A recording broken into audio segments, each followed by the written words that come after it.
আসলে কিছুদিন ধরে আমি ওই একটা কথা, মানে কথা বলতে কি একটা আলোচনা, একটা সম্প্রদায় নিয়ে কথা হচ্ছে। বা আমি যেই সম্প্রদায়ের অন্তর্গত গৌড়ীয় বৈষ্ণব। এখন একটা মজার বিষয় আছে জানেন, মজার আবার দুঃখেরও। দুঃখের কোথায়, আমরা বোধহয় গৌড়কে বড় সংকুচিত করে ফেলেছি। আমি কেন বলছি, এর পেছনে একটা মানে বড় কারণ রয়েছে। কারণটা এটাই, দেখুন গৌড়কে নিয়ে যখন কথা চলছে, আমরা রূপ গোস্বামীর দৃষ্টিতে যখন গৌড়কে দেখছি, রূপ গোস্বামীর কথায় ষড় গোস্বামীর মধ্যে শ্রেষ্ঠ যিনি, বড় নন, শ্রেষ্ঠ, বয়সে বড়র কথা বলছি না আমি, কিন্তু শ্রেষ্ঠ, কর্মে শ্রেষ্ঠর কথা বলছি।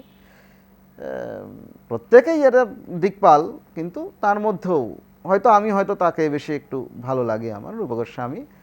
তিনি গৌরকে তার দৃষ্টিতে যদি দেখি, তিনি বলছেন অনয়র্পিত চরিঞ্চিরাত করুণায় অবতীর্ণ কলৌ সমর্পয়িত উন্নত উজ্জ্বল রসাংসা ভক্তি শ্রীমরি কুলট সুন্দর দ্যুতি কদম্ব সন্দীপিত সদা হৃদয় কন্দরে স্ফুরত বসেছেন অন্তর। বৈষ্ণব পদকর্তা বলছেন, যদি গোরা না হতো কেমনে হইত, কেমনে ধরিতাম দে শ্রীরাধার মহিমা প্রেম রসসীমা জগতে জানাতকে মধুর বৃন্দা বিপিন মাধুরী প্রবেশ চাতুরী সার বরজ যুবতী ভাবের ভগতি শকতি হইত কার।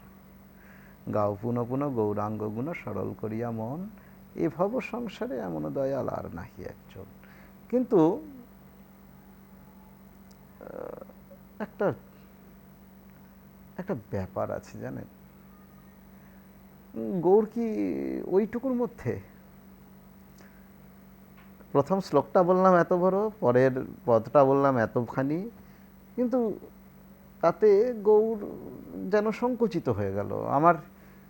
আমি গৌরের চেয়ে চৈতন্য বলতে বেশি পছন্দ করব, সেই চৈতন্য বোধ হয় সংকুচিত হয়ে গেল। কেন সংকুচিত হলো? ভারতভূমিতে জন্ম হইল যার, জন্ম সার্থক করি কর পরই উপকার। এ হলো গৌর। গৌর একটা আন্দোলনের নাম। বিগত, আপনারা এটাকে রাজনীতির কথা বা রাজনৈতিক কথা বলে ধরবেন না কেউ, বিগত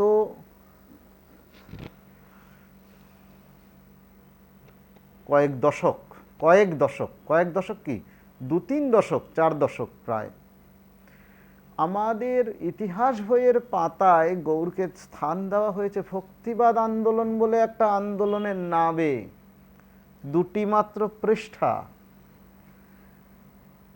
এটাই কি গৌর? গৌর একটা আন্দোলন, গৌর একটা সর্বব্যাপী আন্দোলন। গৌর আমার সমাজের অবহেলিত, অবাঞ্ছিত মানুষগুলিকে মূল স্রোতে নিয়ে আসবার আন্দোলনের কারিগর।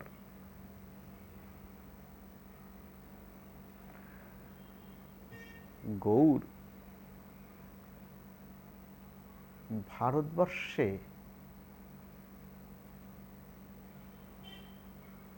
প্রথম সরাসরি রাজদ্রোহের কারিগর গৌর। কাজীর বিরুদ্ধে যখন হয়েছিল,